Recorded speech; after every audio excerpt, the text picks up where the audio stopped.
Você já se pegou sorrindo por fora, mas sentindo inveja por dentro? Já deu os parabéns a alguém e, no fundo, desejava estar no lugar dessa pessoa? Já se perguntou por que continua repetindo os mesmos erros, mesmo sabendo o resultado? Esses momentos revelam algo que raramente temos coragem de admitir: o lado obscuro da mente humana. Um lado que todos carregamos, mas preferimos esconder. Um lado que não aparece nas redes sociais, nem nas versões editadas que mostramos ao mundo, mas que silenciosamente dirige muitas das nossas escolhas. Vivemos como se fôssemos feitos apenas de luz. Queremos ser vistos como bons, gentis, corretos. Construímos máscaras sociais que exibem apenas aquilo que acreditamos ser aceitável. Mas atrás da máscara existe um território que evitamos visitar. É lá que guardamos tudo o que nos envergonha.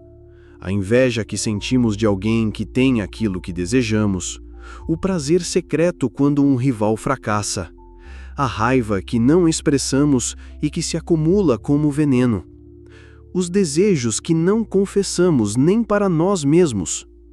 Podemos fingir que tudo isso não existe, mas a verdade é que continua ali, vivo, pulsando e, muitas vezes, tomando decisões em nosso lugar.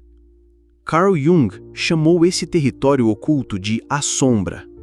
Segundo ele, a sombra é composta por tudo o que rejeitamos em nós. Não apenas os defeitos, mas também forças e instintos que reprimimos por medo ou vergonha. Ela é construída desde cedo. Quando uma criança chora e os pais dizem: "Não chore, engula as lágrimas." Ou quando sente raiva e ouve: "Não seja agressivo, isso é feio." Pouco a pouco, aprendemos a esconder partes de nós para sermos aceitos. Essas partes não desaparecem. Elas descem para o porão da mente e, de lá, continuam agindo, mesmo no silêncio. A sombra não precisa de convite para se mostrar. Ela aparece nas pequenas coisas do cotidiano. Quando você inventa uma desculpa para não tentar, mesmo sabendo que poderia conseguir. Quando sente prazer em falar mal de alguém, mesmo fingindo que apenas é sinceridade. Quando permanece em um relacionamento destrutivo, porque no fundo acredita que não merece algo melhor. Esses comportamentos não são acidentes. São sinais da sombra conduzindo sua vida. Um exemplo simples. Imagine que alguém próximo conquista algo que você sempre quis. Por fora, você sorri e diz: "Estou feliz por você." Mas por dentro, sente um aperto, quase como se tivesse perdido algo.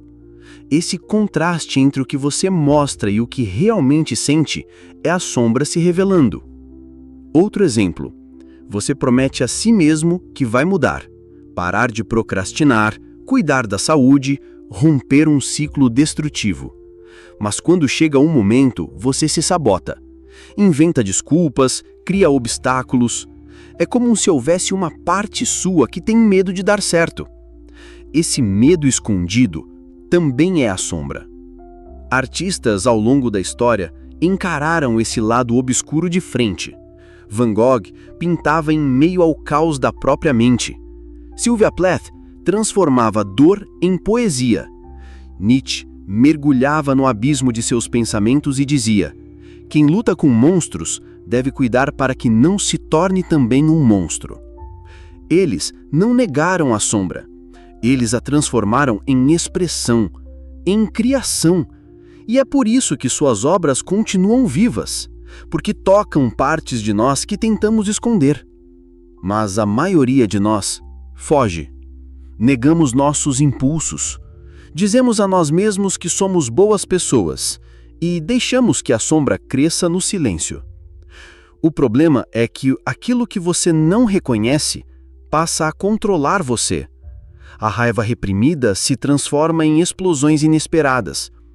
O medo escondido vira ansiedade. O ressentimento não resolvido cria relacionamentos doentes. E não é apenas no indivíduo. Quando uma sociedade inteira nega a sua sombra, ela projeta essa escuridão para fora. É assim que surgem preconceitos, perseguições, guerras. O mal que não admitimos em nós, acabamos enxergando nos outros. Jung dizia que tudo aquilo que não enfrentamos em nós mesmos, encontraremos como destino. Em outras palavras, o que você não reconhece dentro de si, mais cedo ou mais tarde, vai aparecer do lado de fora. Negar a sombra não faz ela desaparecer. Pelo contrário, dá a ela ainda mais poder. Mas encarar a sombra não significa se tornar refém dela. Não significa justificar nossos erros. Significa reconhecer que somos seres completos, com luz e escuridão, com virtudes e fraquezas. É admitir que, sim, sentimos inveja, raiva, medo, mas que podemos aprender a lidar com isso de forma consciente. A sombra não é apenas destruição. Ela pode ser fonte de criatividade, de força, de autenticidade. A energia que reprimimos pode ser transformada em algo maior. Pense nas vezes em que você enfrentou um medo profundo. No momento, parecia insuportável.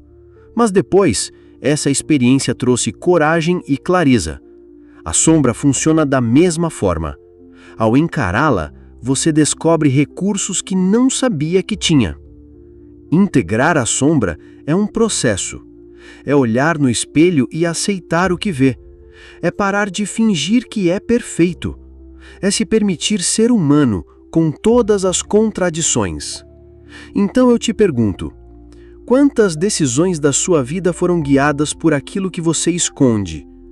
Quantos relacionamentos, escolhas de trabalho, sonhos abandonados não foram consequência do lado obscuro que você preferiu ignorar? Até quando você vai fugir de si mesmo? Até quando vai culpar os outros pelas batalhas que existem dentro de você? No fim, o lado obscuro da mente humana não é um inimigo. Ele é parte do que somos. Ele é o preço da luz, a outra metade da nossa existência. Negá-lo é viver pela metade. Aceitá-lo é viver inteiro. A pergunta é: você controla a sua sombra ou ela controla você?